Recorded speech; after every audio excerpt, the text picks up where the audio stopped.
My name is Abdurrahman. When you reach this stage of life, you start to understand that life doesn't always change because of huge disasters. Sometimes a small oversight, a tiny thing overlooked, is enough to turn fate in a completely different direction. Today I want to tell you about one such moment, a day that began like any other, but in just a few minutes reminded the whole world how fragile we really are. It was a bright, perfect Hawaiian afternoon. Clear blue sky, warm ocean breeze, tourists in light clothes laughing and looking forward to the next island. Between the islands, a short flight was getting ready to leave, Hilo to Honolulu, just 35 minutes. These little inter-island hops happened many times every day. That Boeing 737 had already flown several trips that same morning. Nothing out of the ordinary. Passengers boarded. One man noticed something as he stepped on, a thin crack along the metal skin near the front of the plane. Just a small line. He paused, looked at it again, then told himself it was nothing. A good airline, regular inspections, planes get checked. He let it go and took his seat. At 1:25 p.m., the aircraft lifted off into that beautiful sky. It climbed smoothly. Flight attendants moved down the aisle with drinks. The seatbelt sign was still lit. When they reached about 24,000 feet, a sudden violent explosion tore through the cabin. Everything changed in a single second. The roof ripped open. A huge section of the fuselage, right above the passengers, peeled back like paper. Blue sky and clouds rushed in. The cabin pressure disappeared. Air howled through the hole at incredible speed. Bags, papers, coats flew backward. People gasped, trying to breathe. Screams mixed with the roar of wind. Those who looked up saw something almost impossible. No ceiling. Just open sky directly above their heads. At that altitude, without pressurization, oxygen vanishes fast. You can lose consciousness in a minute or two. Oxygen masks dropped down, but many of the tubes were torn or blocked. The temperature plunged to around minus 45 degrees Celsius. People dressed for the beach were suddenly in Arctic cold. Skin stung.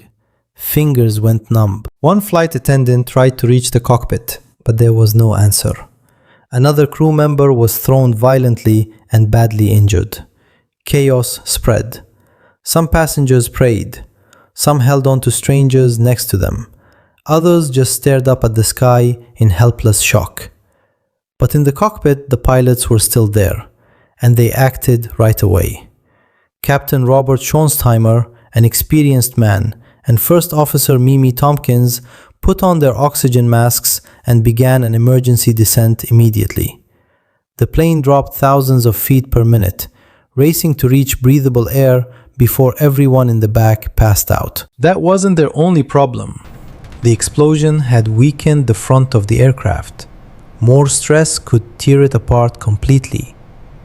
They turned toward Maui Airport for an emergency landing. On the ground, emergency teams were already in place. Fire trucks, ambulances, rescue crews lined the runway, waiting. As the plane descended, another worry appeared. The nose landing gear indicator wasn't showing clear. If the gear didn't deploy, they'd have to land on the belly, and with the damage already there, that could be fatal.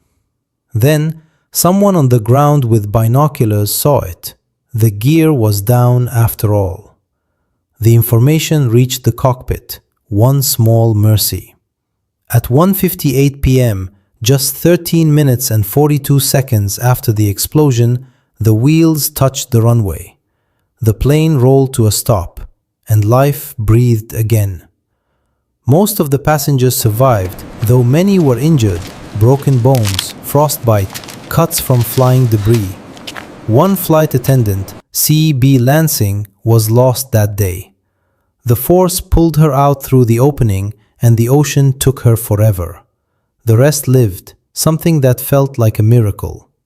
The investigation later showed it wasn't a sudden accident. The aircraft's fuselage had been quietly weakening for years. Metal fatigue from thousands of pressurization cycles, corrosion from salt air and humidity, repeated stress around rivets and skin panels.